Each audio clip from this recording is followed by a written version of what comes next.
16 पांडवों का राज्य। पांडवों का राज्य।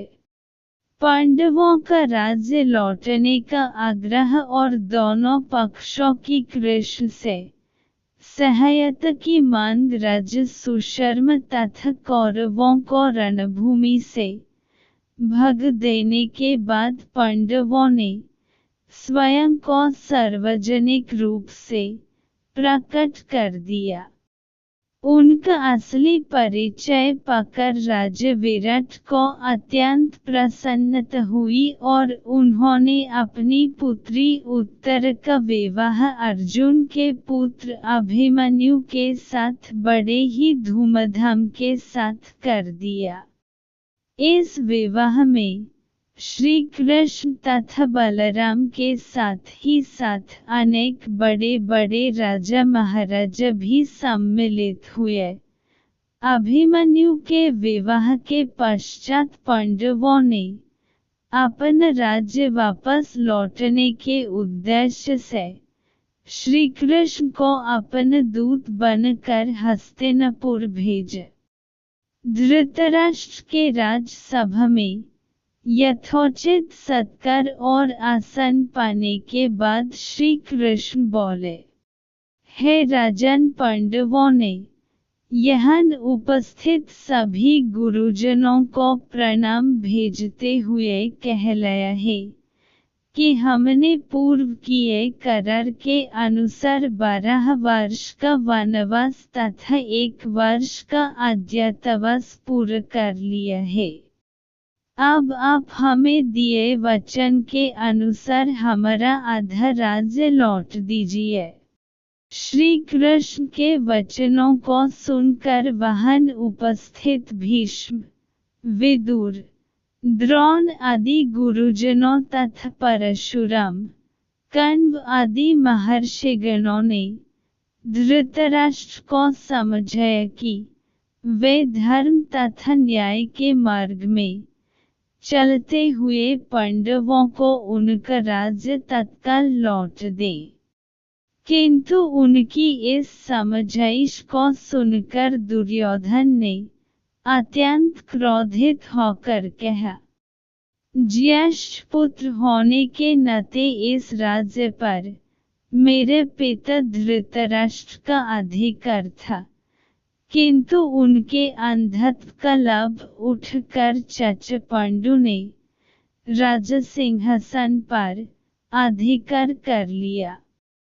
मैं महाराज धृतराष्ट्र का ज्येष्ठ पुत्र हूँ, अतः इस राज्य पर मेरा और केवल मेरा अधिकार है। मैं पांडवों को राज्य तो क्या, सुई की नोक के बराबर भी भूमि देने के लिए तैयार नहीं हूँ। यदि उन्हें अपना राज्य वापस चाहिए तो वे हमसे युद्ध करके उसे प्राप्त कर लें। उपस्थित समस्त जनों के बारंबार समझने के बाद भी दुर्योधन अपनी बात पर अडिग रहा और श्री कृष्ण वापस पांडवों के पास चले आए और दोनों पक्षों में युद्ध की तैयारी होने लगी। पांडवों को राज्य न देने के अपने निश्चय पर दुर्योधन के अड़ जाने के कारण दोनों पक्ष में मध्य युद्ध निश्चित हो गया तथा दोनों ही पक्ष अपने लिए सहायता जुटाने में लग गए। एक दिन दुर्योधन श्री कृष्ण से भावी युद्ध के लिए सहायता प्राप्त करने हेतु द्वारिकापुरी जा पहुंचा।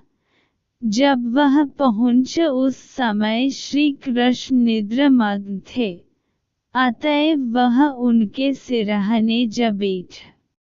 इसके कुछ ही देर पश्चात पंडितनय अर्जुन भी इसी कार्य से उनके पास पहुंचे और उन्हें सोए देखकर उनके पेतने बैठ गए।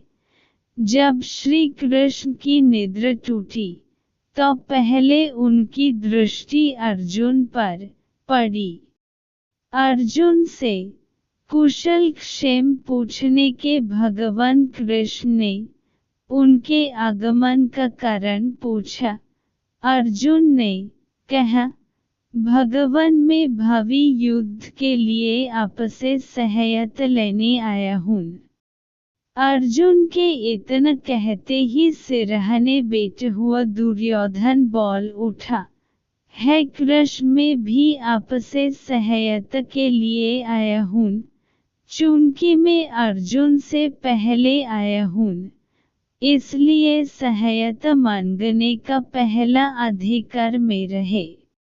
दुर्योधन के वचन सुनकर भगवान कृष्ण ने घूमकर दुर्योधन को देखा और कहा, हे दुर्योधन मेरी दृष्टि अर्जुन पर पहले पड़ी है और तुम कहते हो कि तुम पहले आए हो, अतः मुझे तुम दोनों की ही सहायता करनी पड़ेगी। मैं तुम दोनों में से एक को अपनी पूरी सेना दे दूंगा और दूसरे के साथ मैं स्वयं रहूंगा, किंतु मैं न तो युद्ध करूंगा और न ही शस्त्र धारण करूंगा। अब तुम लोग निश्चय कर लो कि किसे क्या चाहिए। अर्जुन ने श्री कृष्ण को अपने साथ रखने की इच्छा प्रकट की, जिससे दुर्योधन प्रसन्न हो गया, क्योंकि वह तो श्री कृष्ण की विशाल सेना लेने के लिए ही आया था। इस प्रकार श्री कृष्ण ने भावी युद्ध के लिए दुर्योधन को अपनी सेना दे दी और स्वयं पांडवों के साथ हो गए।